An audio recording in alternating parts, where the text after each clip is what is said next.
especially on a Thursday evening.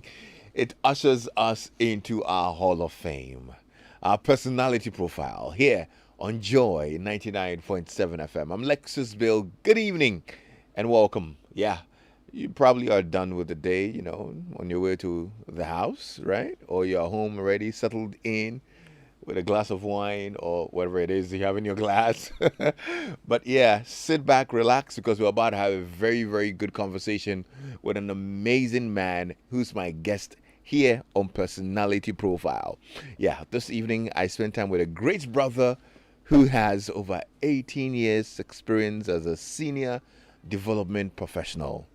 Yeah, he has served as a senior capacity building specialist at USAID's Partnership for Education, evaluating systems, specialist in economic justice as Oxfam GB as well in Ghana, policy analyst at the United Nations Development Program in Kenya, research fellow at the Capital Area Food Bank, Austin, Texas, and the national coordinator of the Ghana Aid Effectiveness Forum. Now, he also served as a consultant on program design and evaluation with the Network Movement for Justice and Development in Sierra Leone. He has also served as a program manager for Send West Africa, now Send Ghana, and he was the head of programs, campaigns, and innovation of ActionAid from 2018 to 2021, and interim country director between September 2021 and April 2022. Yes, on the 1st of May, we got confirmation that he has been appointed the country director of ActionAid Ghana. Mr. John Nkaw is my guest today on Personality Profile. Chairman, welcome. Thank you very much, And Lexis. This is very humbling, and I'm very glad to be here. I'm so happy to see you, honestly. And congratulations. First of all, I need your tailor. Right. I need No, his number because no problem. you're looking good, guys. We're live on Facebook, so you can actually check the video out and see Mr. Eko looking very, very glorious in his outfit today. But let me say congratulations to you, boss. Thank you very much, Lexis. And I must say that you are also very inspirational young man. And I must also say that you are a role model to many people, including myself. Wow, And let that's me humbling. also say good evening, a hearty good evening to your listeners, and to say I'm very happy to be here for this Yeah. humbling Yeah. episode. Thank you. I'm so happy you're here. You're such a fine man. Thank you so much for coming by. Thank But I was so excited when I read the news that, hey, of course, Mr. John is the new country director. Must have been nice to know. Yeah, I must say that yes, it's nice and most especially humbling, Mm. particularly because the process to get to be a country director for ActionAid is a very grueling um, situation. Is it? And yes, it takes about 6 months or more Wow. to get through to become a country director, because the process for recruitment is very rigorous. Mm. It goes through a series of processes, iterations, to ensure that at the end of the day, whoever is selected Mm. goes through a transparent and a more accountable process. Mm-hmm. And so I must say I'm very thankful to the ActionAid board. The board chairman is Nana Yao Ochre Eduache, who has been very inspirational, Mm. who has encouraged me a lot, and most especially also the past country director, Smaila Abdulrahman, who gave me a lot of opportunity to work hard and to learn on the job, and most especially all the board members for setting aside their own time to be able to participate in the process of the selection that saw me come through. I'm quite curious about the process. Yeah. What did you have to go through? I mean, what was it like? Wow, that's a good question. You know, the entry point is that the ActionAid has a template for applications, Okay. and it is a very long template that I believe is meant to test the resilience and the resolve of people who want to be part of the ActionAid family, to painstakingly present themselves in a way that is compelling, in a way that is triangulated, such that the information is such that if you don't present it so well, you will contradict yourself along the line. And that itself may not allow you to proceed even in the shortlisting phase. And so that was a difficult one, which needs a lot of patience and time and a very good mind to be able to do that. The second level is once you are shortlisted, you go through a written competitive exam. Whoa. And what that means is that if you get to know how even the marking is done, it's being marked by people who don't know who you are because the scripts are coded. Okay. And it is being marked by some of the best in the ActionAid fraternity at the international level. And so what that means is that the human factor is disconnected, and it's just your script that will speak. Yeah. And once you go through that process, you then go through the second phase, which is more or less a very oral process. Okay. But there are various phases in it that you have to go through. And it's quite a lengthy process. Obviously. And you have to also face very seasoned board members in the country because they have to set an interview panel. That cuts across, even the federation has representation. And what that means is that you have to be well prepared for such an endeavor. Yeah. And it's not any other person that would easily go through. I can tell you that it's really a time that I see as a learning experience, and it gave me a lot of exposure that I believe has changed who I am today. Why did you go through that rigor? Yeah. Why? Yeah, for me, many who know me know that I'm a man of conviction. I'm passionate in whatever I do. I inject a lot of energy in whatever I do. I can go at all lengths to be able to achieve what I set for myself. What I remember is that I read a lot of books, and there is one, I'm a Christian as a matter of fact, and I read a lot of books by Bishop Oyedepo. Okay. And one of the books that inspired me the first time I read was about divine direction. Oyedepo says that if you are not running with a vision and a mission, life becomes a frustration. And so that changed my perception to the extent that whatever I do, I invest a lot of time. And once I place my hands on the plow, I never look back. Wow. And that is what has really helped me to learn so fast in ActionAid.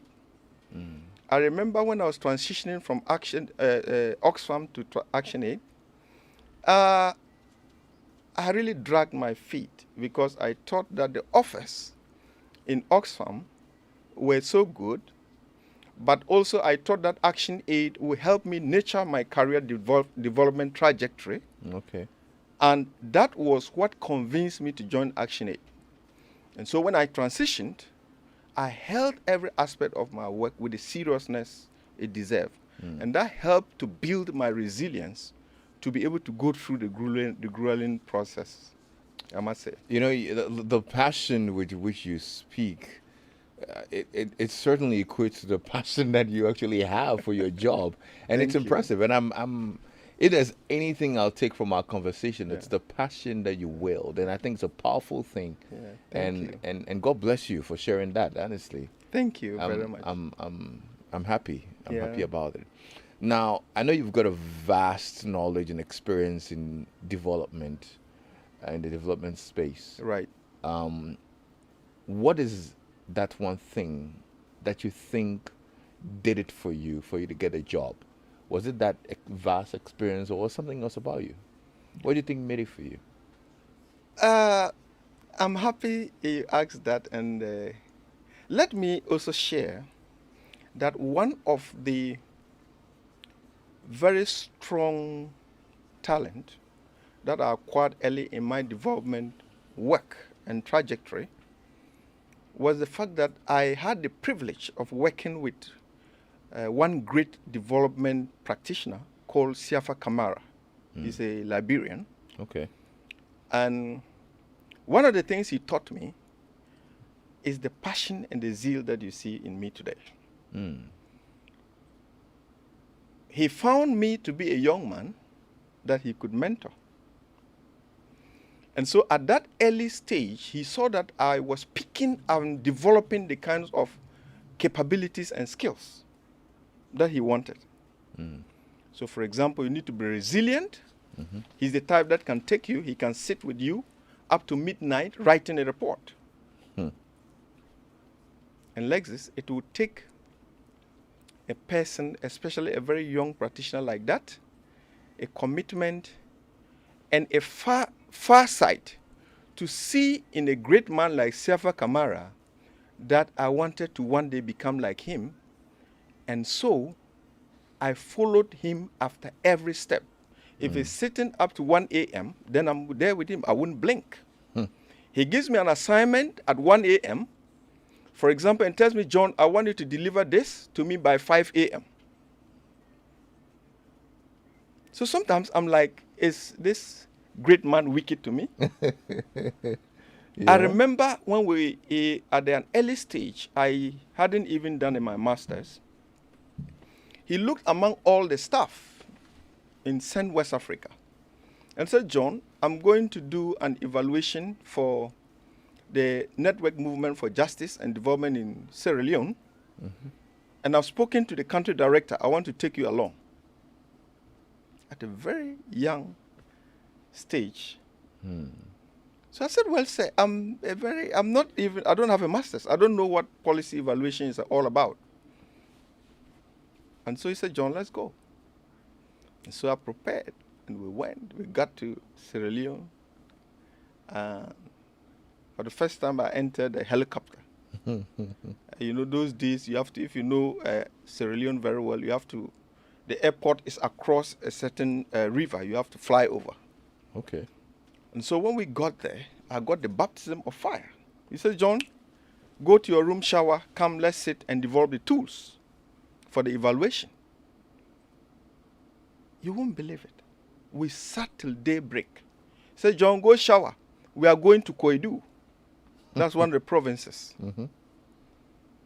So you can imagine the type of grueling that I had to go through. That's why I'm telling you the ActionAid process is grueling.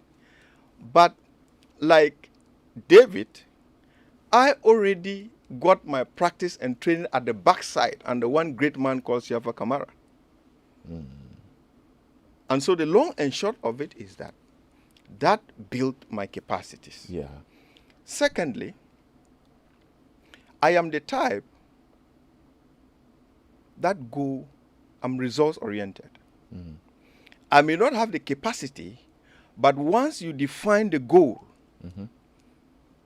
and define the trajectory and give me the tools, I would never rest until I get it. For example, let me even backtrack. When I finished the University of Ghana, I told my colleagues that I'm going to work in the development sector. By that time, I was a teacher.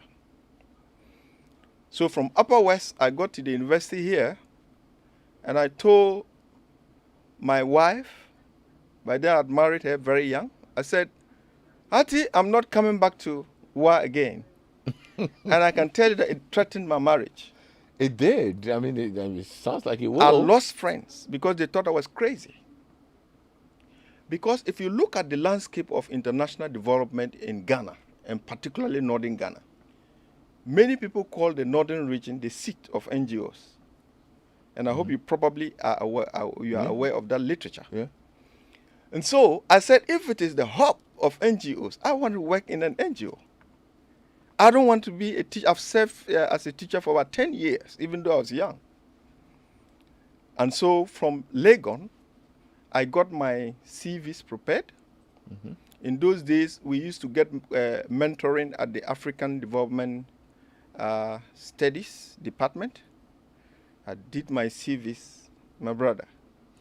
When I got to Tamale, I moved from office to office. And by that time, I used to be very slim, with my file and my CVs, which I believed in, working from office to office. So one day, I asked of any development worker that I knew coming from where I come from, which is the Upper East region. Yeah. And by the way, I was raised in the northernmost part of Ghana in a place called Garu.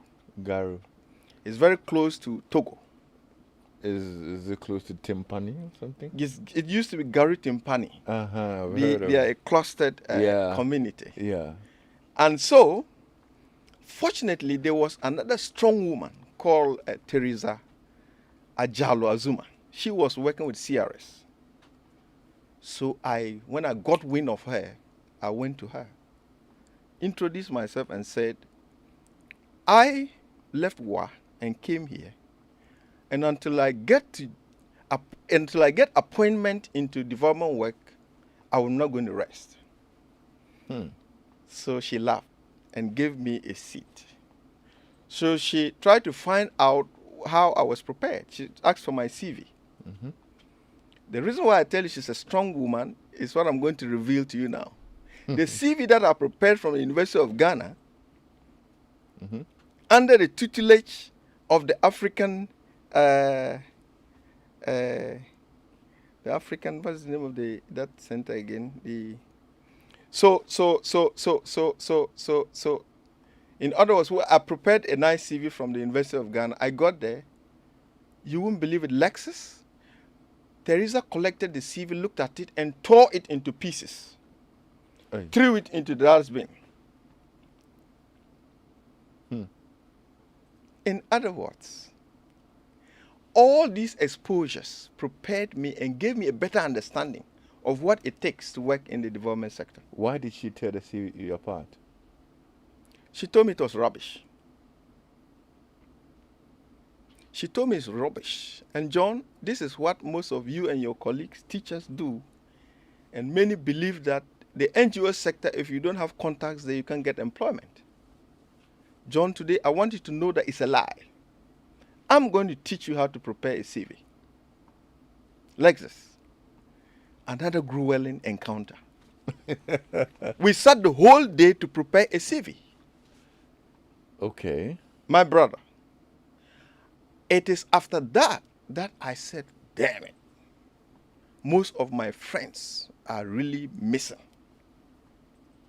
That CV, even though I was a fresh university graduate, you know what that CV did? Any place I sent that CV, I was shortlisted for interview. What did it have that your old CV didn't have? That CV focused on, first and foremost, understanding what the advert is looking for. You know what many people do? They do generic CVs.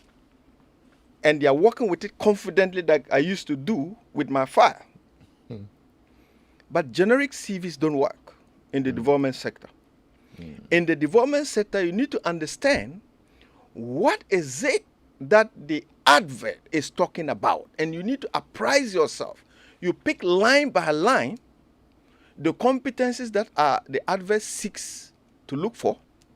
And you must speak to those competencies. Beyond that, your CV cannot cross the first shortlisting. Okay. And so, the first reason why I believe in Teresa was that there was a high job in CRS, which was program officer. And can you believe it? And that was first degree. Okay. I was shortlisted with master's degree holders. Now, the challenge was in the interview, how was I going to match with master's degrees holders as a young person? But you know what that did to me? It further exposed my learning capabilities. After that one, I told myself the next invitation, I'll take the job. The next one was Sen Foundation of West Africa. Stay on the other one. So when you were shortlisted with the master students, did you go for the interview and what was the outcome? I went for the interview and I could not match. That's what I'm saying. Even though I was not picked, maybe I probably chopped last. But I can tell you that it changed my horizon. It made me understand the arena of an NGO interview. And that's what I'm saying. That prepared me for the next one, which was the Sen Foundation of West Africa. And with Sen Foundation of West Africa, one of the things that attracted the country director was my level of confidence. I told you from university, I said I was going to Tamale, and I was going to work in an NGO, and that was the mission. So I walked to this office.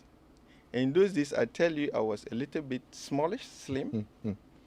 Then I entered with that my famous file that I spoke to you about. You never let go of it. No. Then the receptionist frowned on me. Oh. Yes. Do you know that later on I became a referee for that receptionist? She looked at me and said, "That what do I want? What do I want in the place?" I said, "Oh, I'm John Nkaw. I came to greet the director of the organization, and I have a message for the director." She told me the director is not available. He's not around. So I said, "Well, please, can I sit here and wait for him?" I'm just trying to expose this because a lot of young men of today want things in a silver platter. Chasing your dreams means you have to hunt them. So I sat for more than 2 hours, and the lady was doing her work. People were coming, passing, and then she saw that she couldn't believe what was happening to this young man. Then she would always look at me and continue to look at me. Then I picked a newspaper and read. Finally, I saw that she picked the phone and called. I believe that was the director. So the director asked her to hold on. For about 30 minutes, I saw one man peep, opened the door and peep, looked at me sitting. He went back and for a while asked the secretary to let me come in. When I entered, I greeted him and sat down. You know what happened? He said, "Young man, what is your mission?" Then I started. I said, "Well," I introduced myself and said, "My purpose for coming here is to inform you that I'm a young man with proven capabilities." And I've come to assure him that I have a vision of working in a development organization. And should there be an opportunity, he should count on me and just consider me just for shortlisting. Wow. So blah, blah, blah. He asked me, "So what is my level of education?" He said, "Young man, but you don't have masters." I said, "Sir, I don't have masters, but I can tell you with all the conviction that if you give me the job, I would work to your delight. I would ensure that the outcomes that you want to achieve, I will deliver it for you." He says, "Young man, are you sure?" I said, "Yes." He says, "Okay, there's a program officer position, but looking at your certificate, you will not make it." I said, "Count on me. I have the capacity to ride a motor in the whole northern Ghana." Then he sat well on his seat. He said, "Yes, I can assure you that if you give me the job, you said you need a program officer. Whether you have a car or a motorbike, I would use it to deliver the results." Then he looked at me and asked me, "Do you have a license?" I picked that my famous file, pulled a license.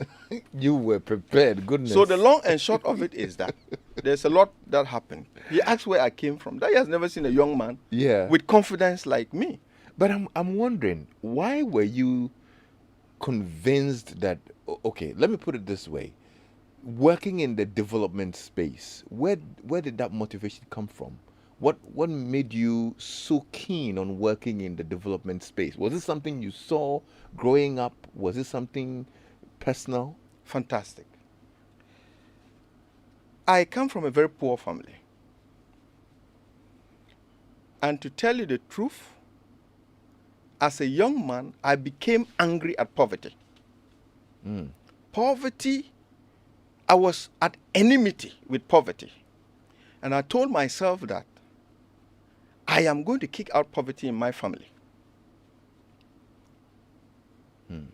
So given that situation, and getting to see a lot more NGO officers come to my community riding motors, and you know, at that level, they are the creme de la creme.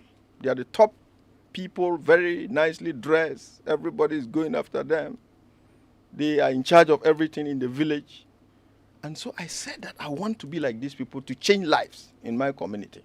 And so it sank in my entire being. It guided all my actions. And so the long and short of it is that I benefited from some form of encouragement from some of them. And that encouragement contributed towards the empowerment and the confidence that I have. Yeah. And that was the motivational force behind that. That's interesting. If you're listening in, this is Personality Profile. I'm Lexis Bill, and today I'm spending time with the country director of ActionAid Ghana. I mean, your confidence is through the roof, Mr. John Nkaw. You can send us a WhatsApp message on 055-1111-997. I'm quite curious about how poor was. Yeah. Tell us about growing up and the poverty you had to endure, so much so that you actually wanted to kick it out of your family. You know, ordinarily, I shouldn't have come from that level of poverty, because my father was one of the early people who got educated in the whole of that part of Ghana. Garu? Yes. As a matter of fact, that's Boku. Boku, okay. You know, in those days, under the colonial regime, chiefs were asked to always identify or send one child, because there was this drive to sort of improve educational literacy in the various villages. And so he was privileged to be one of the people from my village called Yarigungu, Okay. currently in the Bunduri district, to get educated. But in doing so, along the line, I must say that even though he was beaming with a lot of vision to try and transform the area that he came from, by the way, he trained a lot. Most of the highly educated people from the area passed through his hands. But along the line, we faced challenges in the family. Why? Because in his quest to try to support, he ended up losing focus. Why did he do that? He tried to ensure that he educated most of the young people in the village, and so he brought them in the house. What that meant was that it drove him into economic challenges. And if you are driven into economic challenges and you don't take time, you'll be pushed into various forms of vices. And so with time, he developed cultures that led to his early death. So what that meant was that I was the only boy that he had, even though he had trained many of my cousins with the expectations that they will become great people and take over. But unfortunately, that didn't materialize. It's just one or two of them that did quite well. But in terms of the support, downstreaming the support to us, it didn't come. So this is what happened. So when he died, my uncles then said, given that I'm the only son, I needed to drop from school to join my colleagues at the village to farm to feed my mom and my 3 kid sisters. I remember that day I wept. So what happened was that my uncle used his stick, hit the ground, and said, it must happen. I cannot go to the school. He has no money. And therefore, if I go, who will feed my mom? Then my mom was crying. I was crying. The kids were all crying in the village. So the long and short of it is that my mom got up and she did well, pick an item and say he was going back to Boku. If he's going to wash people's plates and feed me and ensure that I go to school, she would do that. So that's one of the levels of, I'm just saying that for you to understand where we came from. Being an orphan and having to brave education, even though I had a senior sister called Mary Nkaw, who had a great deal of impact in my life, and a husband, Alhaji Abu Isaka. He heard of it and came and took me to the husband's house.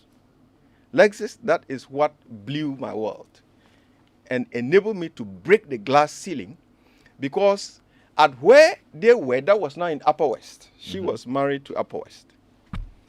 In Upper West, I had the privilege to mingle with children of privileged people. People like Julius Barry Dasa, who was then always talking big, saying that he would one day be a great statistician in Ghana, working in the Bank of Ghana and being a lecturer. I didn't understand what that was about, because I was coming from a very deprived place. Then you had people like Torresom, who said, Yelebora, who says he wants to work as a great banker. It's a long story. That was the kind of people I was in their midst. Yeah.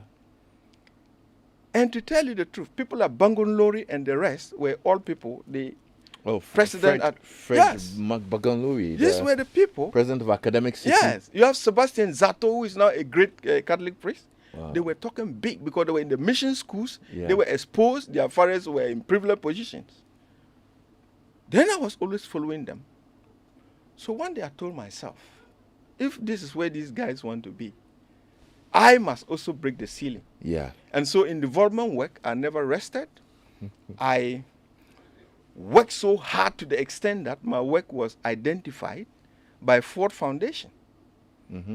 As I told you, my former chief executive used to call me Use, because true to the word, I was given a motorbike, and I rode the motorbike through all the districts in northern Ghana. Wow. Lexis, do you know northern Ghana? I don't know parts I of can it, ride a motor from Tamale, pass to Sandema, go to Tumu, go to Laura, go to Nandom, and come back to Wa. Wow. So the man called me Used, because those days there was a white man who had a big motor riding like that. So those were the kinds of capacities the CEO saw in me. Yeah. And gave me. So the type of community development work that I was doing ensured that I met the competencies of Ford Foundation International. And when they were called up for scholarship, I was one of the people in Ghana who benefited from it. It's a very prestigious scholarship program. That is what took me to the University of Texas at Austin. Yeah. Evans Mensa of your organization here benefits so many people. Yeah. And what that scholarship did was to further expand my horizon and introduce me into international development. Yeah. Once at school, as a result of the hard work, in the first year, I made all A's in the university. You did. In the Lyndon B. Johnson, in the Lyndon B. School of Public Affairs, University of Texas. I was called into the Hall of Fame. You know, the universities, they in America, they have various halls of fame for exceptionally brilliant students. Yeah. So once we went through that, at my final year, there was a call that UNDP wanted a brilliant student to send him under the United States Department of Defense to go to Kenya to work with UNDP to conduct climate change vulnerability analysis, do mapping, because the US government had found out that in the next 30 years, climate change related conflicts will hit the Horn of Africa. Right. Eastern Africa taken to, and you can see that it's already happening. I went and mapped climate change vulnerabilities, and that is what introduced me to international development. No, this is very impressive, honestly. And now I understand why you are the country director of ActionAid. Honestly, you have paid your dues, brother. You really have paid your dues. Let's talk about ActionAid and ActionAid's work in Ghana now. Yeah. Tell us a bit about it. Yeah, ActionAid, like I said, is one organization that I developed interest in, as I said earlier on, during my childhood days. Because ActionAid, as a matter of fact, started in the Upper East region, particularly in the area that I come from, in the Boku. And I told you the lure, the attraction, the type of quality programs that they were implementing and changing the life of especially vulnerable women and poor people from the communities. They built schools. They sponsored children from poor communities. They provided books. They supported farm families to enhance their agricultural livelihoods, improve farming systems, constructed dams to support what we call vegetable production, and supported the introduction of what we call agroecology, which is the use of organic manure, compost, to enrich the land. So that created a lot of employment opportunities, supported women through village savings and loan schemes, supported young people who didn't have hope to remain in school. And by the way, that's where my passion is. And so because of that, even though I was working in the international development sector, I thought that it was increasingly important to find a development organization that was rooted in the communities like ActionAid, working with women and children and empowering them to become great people. ActionAid is precisely doing that, and currently under the Ghana Country Strategy Paper 6, we have 5 mission priorities. We work with a vision to try to create a just country where people live in dignity and have their rights accrued. We are running with a mission to promote social justice. We are running with a mission to challenge gender inequalities. We are running with a mission to combat poverty and ensure that people live a life of dignity. In doing so, the mission priorities, first and foremost, is geared towards promoting climate resilient, sustainable agriculture, promoting resilience in families, creating opportunities for skill acquisition, empowering communities with agronomic practices, promoting agroecology.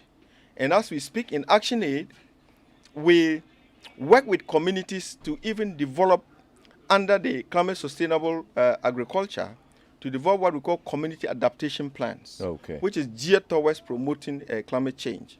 We are also working to promote, to combat violence against women and to reduce unpaid care work. You realize that many economists have not been able to quantify what we call unpaid care work in the domestic setting. Women contribute significant proportion of their time in running domestic related activities.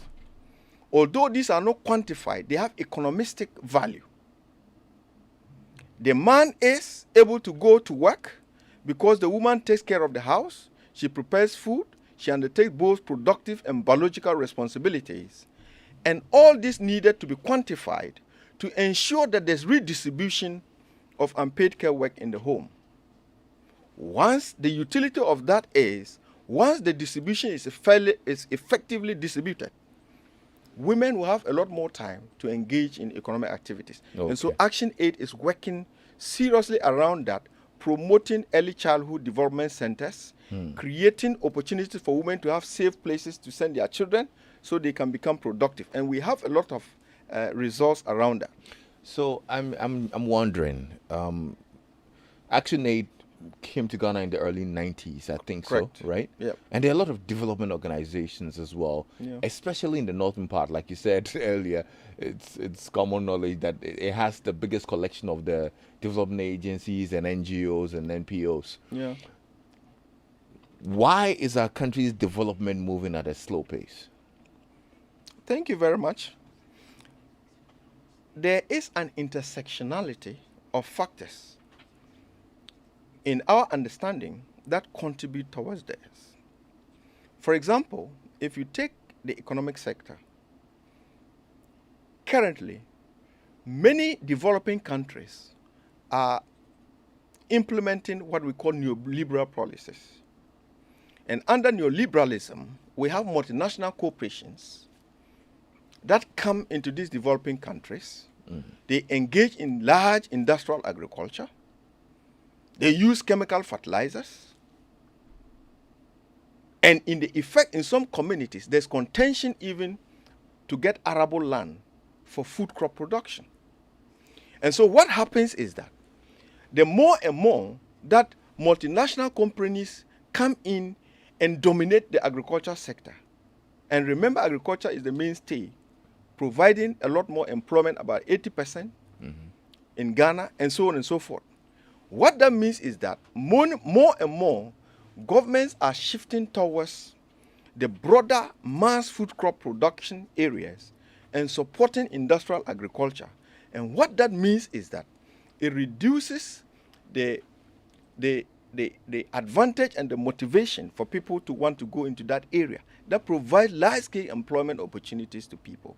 In addition to that, policies that are being implemented, for example, in the area of taxation, we argue that taxation in the country should be more progressive. What that means is that people who can pay more should pay more, so that the benefit of the revenue that is mobilized can reach a wider margin. And so, in other words, neoliberalism and policies from the IMF and the Bretton Woods institutions, although they are well-intentioned, their negative effect continues to increase our debt overhang, and that continues to increase poverty in the country. Since you're talking about taxes, yes, do you have an opinion on the e-levy? The e-levy. Yeah. Yeah, as far as the e-levy is concerned, we are looking at it in terms of the progressive taxation aspect. To what extent, how does the e-levy promote or create opportunities for vulnerable women to become a lot more economically viable? We ask that question. Have you gotten answers to that? Yes. And so, as far as we are concerned, we continue to also advocate for government to lower the threshold. Because given the economic situation in which we are now, there's the need for all of us to contribute towards supporting government come out of the economic situation. And so that is the situation, but there is the need for social safety nets to be able to take care of the vulnerable. And in our case, we argue for women-headed household. We argue for the youth. We support enterprise development for the youth and the children. I think that advocacy for, well, I think on the general front, the poor was taken care of, at least per the little bit I've heard from the implementers. That's how come there's it goes above 100 Ghana cedis, especially for the e-levy. That's not enough for you? Yeah, we think that much more could have been done. It would have been good if we can have the threshold further lifted. But given the current situation, this is my personal opinion, there's the need for us to allow, the legislation has been passed, let's allow it to roll over, and there will be various forms of assessments. And based on that, the government will be advised. Civil society organizations are engaged in policy influencing to try and do and influence that policy. And I believe that once it runs and we are able to establish case studies, we are able to conduct research to generate evidence, government will be properly advised. Okay. Lots of messages are coming in, honestly. People are enjoying our conversation. Good evening, Lexis. This is from Stephen in Pricer, who says, such a touching story. It reminds me of when I wanted to teach in one private school after SHS in 2014. Due to my size, the headmistress told me the admission forms had finished. She thought I was coming for admission. I finally got the job elsewhere. I'm a professional teacher now, though. That's from Stephen. Thank you so much, Stephen. Good evening, Lexis. This man has a lot to share. Kindly have part 2 of this interview with him. It's from Enoch Nanate in Latte Kwapim and Hasib in Tamale. Says, very outstanding presentation from the country director. He's entirely a role model for the younger generation. Big ups to him, and I wish him all the best. Edmond White says, good evening, Lexis. I'm really enjoying the interview with the country director of ActionAid. I really appreciate his sense of determination, resilience, focus, and commitment, and passion for excellence. God bless you greatly. I'd like to be his friend to learn from the inspirational qualities he has. Thank Okay, you. there you go. That's humbling. You've made new friends today, a lot of new friends, and a lot of them keep sending in messages as well on our platform, 055-111-1997. Now, this conversation is live on our Facebook. You can actually go check it out a bit later when we're done if you missed any part of the conversation, okay? If you're on there as well and you're watching us live, you can put in your comments so we can read out. You've learned a lot in life. Life has taught you a lot from, growing up and even through work. What are the biggest lessons life has taught you? Before I come to that, let me quickly touch on the NGOs and Northern Ghana and the impact on combating poverty.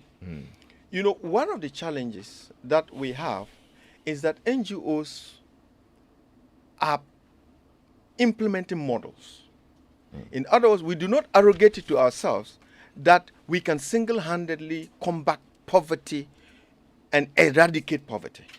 But what we showcase is we are providing evidence and models to show to government that this works. Yeah. So, for example, village savings and loans shows that women are able to use little resources that they are given more productively, and they are able to pay back the resources. And the economic impact of that to their household is so enormous. There's a lot of research that shows that. How does government ensure that credit schemes are well tailored to meet this category of society?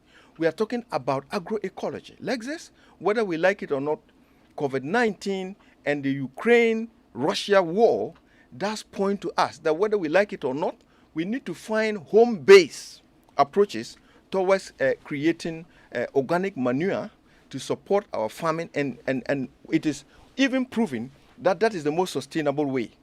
We are also, NGOs are also working within the micro sectors of the economy, hard to reach areas.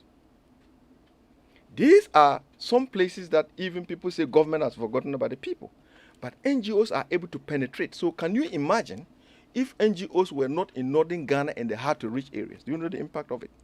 So although the impact is not as so big, but we also pride ourselves to the fact that we are able to touch and reach the unreached, and therefore improve the local economy with our contributions. Back to the lessons. Yes.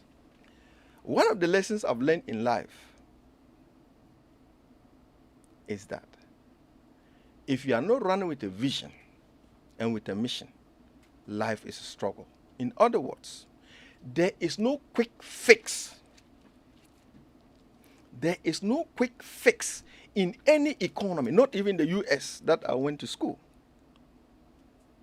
As a young man, you need to determine what you want to be in life.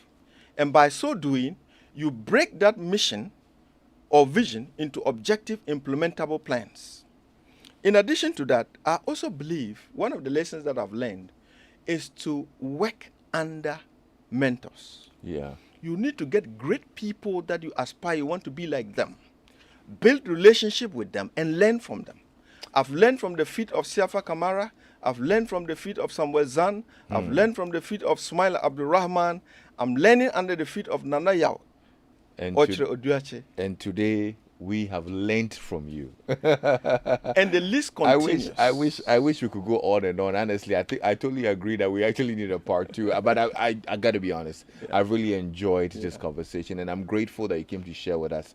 It's been very impactful, and I need to say God bless you and the team at ActionAid, and I'm sure we'll deliberate a lot further along the line. Yeah. Thank you so much for coming by. Thank you so much, Lexis. Yes. And let me say, ActionAid is honored to be your partner. Yeah. We do not take this relationship for granted. And I like it the way you have made us to relax. We are not so much in a formal setting. I believe that informality has created a lot of learning points for many of us, including myself. Thank you And so I'm much. also learning from your feet. I'm Lexis Bill. It's been a great evening. Thank you so much, Heniwa and the team at ActionAid. It's time for the news, and MFA Apau is here. Hello, MFA.